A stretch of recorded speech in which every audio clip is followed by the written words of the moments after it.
না, কিন্তু পৌঁছায় কি আমাদের খালিস নিয়ত, যে আমার বান্দারা আল্লাহ পাক রব্বুল ইজ্জাত আজকে গর্ব করে বলবেন ফেরেশতাদেরকে, হে ফেরেশতা মণ্ডলীরা শুনো শুনো, তোমরা বাধা দিয়েছিলে আমি যখন মানব সৃষ্টি করার জন্য তোমাদেরকে জানিয়েছিলেন, তোমরা বাধা দিয়েছিলে, কিন্তু দেখো আজকে আমার বান্দারা আমাকে কত মানে, আল্লাহ এক ওয়াহদাহু লা শারীক বলে মানে, আর আজকে পবিত্র ঈদুল আজম ঈদগাহে উপস্থিত হয়েছে, আর আমার রাস্তায় আমার নামে আজকে কুরবানি করবে।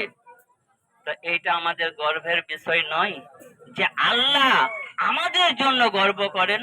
আল্লাহু আকবার। হযরতে ইবনে আব্বাস রাদিয়াল্লাহু তাআলা আনহু বর্ণনা করেন কি, আমরা সকলেই জানি, সকলেই শুনেছি যে ইব্রাহিম খলিলুল্লাহ আলাইহিস সালাতু তাসলিম কেমন ভাবে তিনি খলিল উপাধি লাভ করলেন।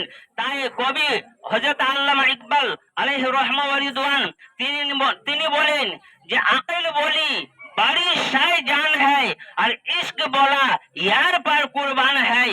প্রত্যেকটি মানুষের নিকটে দুইটি জিনিস প্রিয়, এক হচ্ছে নিজের জান, আর আরেক হচ্ছে আওলাদ। নিজের জান সব থেকে কিন্তু প্রিয়, আর নিজের সন্তান সব থেকে কিন্তু প্রিয়।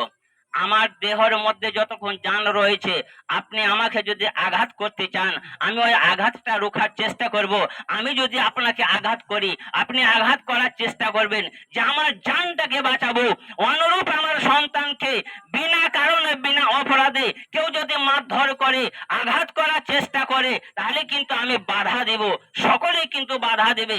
এর জন্য কবি বলছেন যে আকল বলি বাড়ি শাহ জান হ্যায়, আর ইশক বলা ইয়ার পার কুরবান হ্যায়। আকল বলছে, মাথা বলছে, ব্রেন বলছে, হে ইব্রাহিম খলিলুল্লাহ সব থেকে প্রিয় জিনিস হচ্ছে তোমার জান, কিন্তু ইব্রাহিম খলিলুল্লাহ আলাইহিস সালাতু তাসলিম ইশক বলছে, অর্থাৎ আল্লাহ পাক রব্বুল ইজ্জাতের প্রেমে পড়ে তিনি বলছেন যে হে আকল, হে ব্রেন, তুমি শুনে নাও, যতই বড় চিজ, যতই বড় জিনিস জান হোক না কেন, কিন্তু আমি আমার ইয়ারের জন্য কুরবান হয়ে যাব, আমি আমার বন্ধুর জন্য কুরবান হয়ে যাব, আমি আমার আল্লাহর জন্য কুরবান হয়ে যাব বলে নমরুদের, ওই মরদুদ নমরুদের অগ্নিকুণ্ডে তিনি পড়েছিলেন।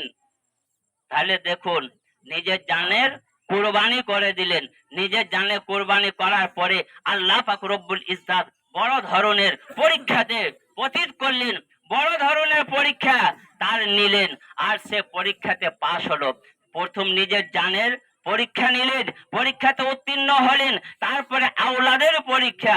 আল্লাহু আকবার। যেটা আল্লাহ পাক রব্বুল ইজ্জাত কোরআন শরীফের মধ্যে ইরশাদ করেন, আল্লাহ পাক রব্বুল ইজ্জাত বলেন ইন্নী আরা ফিল মানামে আন্নী আসবাহুকা ফানজুর মাজা তারা। অর্থাৎ তিনি স্বপ্নের মাধ্যমে দেখাছিলেন যে নিজের সন্তানকে কুরবানি করছেন। আর আল্লাহর নবীগণের স্বপ্ন আল্লাহর ওহী হয়। আমার স্বপ্ন, আপনাদের স্বপ্ন খারাপ হতে পারে, কিন্তু আল্লাহর নবীগণ যে স্বপ্ন দেখেন সে স্বপ্নটা কখনো শয়তানি স্বপ্ন হয় না, ইবলিশি স্বপ্ন হয় না, মরদুদি স্বপ্ন হয় না, সেই স্বপ্নটা আল্লাহর ওহী স্বপ্ন হয়। এর জন্য ইব্রাহিম খলিলুল্লাহ আলাইহিস সালাতু তাসলিম, আমরা সকলেই জানি যে ইসমাইল জবিহুল্লাহ আলাইহিস সালাতু তাসলিম আর তার আম্মা জানকে কোথায় রেখেছিলেন? মরুভূমিতে রেখেছিলেন, ওইখানে লালন পালন হয়েছিল। এটা আল্লাহর ইচ্ছা ছিল, আল্লাহর হুকুম ছিল, আল্লাহর আদেশ ছিল। যাই হোক, যখন বয়স প্রাপ্ত হলেন, আল্লাহর নবী খলিলুল্লাহ আলাইহিস সালাতু তাসলিম মা হাজেরা রাদিয়াল্লাহু তাআলা আনহার নিকটে এসে নিজের সন্তানকে নিয়ে যাচ্ছে। আর যাচ্ছে কোথায়? ইসমাইল জবিহুল্লাহ আলাইহিস সালাতু তাসলিমকে কুরবানি করার জন্য যাচ্ছেন। যাই হোক, সংক্ষেপের মধ্যেই যখন পিতা আর পুত্র দুইজনাই উপস্থিত রাস্তায় যাচ্ছেন, সঙ্গে রয়েছে একটা রশি দড়ি আর একটা ছুরি রয়েছে, ছুরা রয়েছে। আর সে ছুরা, এর জন্য হাদিস বলছে, মশলা বলছে, যে ছুরা দ্বারায়, যে ছুরি দ্বারায়, চাকু দ্বারায় তোমরা কুরবানি করবে, সেই ছুরিটা যাতে খুব ধারালো হয়, যাতে অতি শীঘ্রই তাড়াতাড়ি যাতে কেটে যায় সেই রকম ছুরি ব্যবহার করতে বলছে মশলা এবং হাদিস।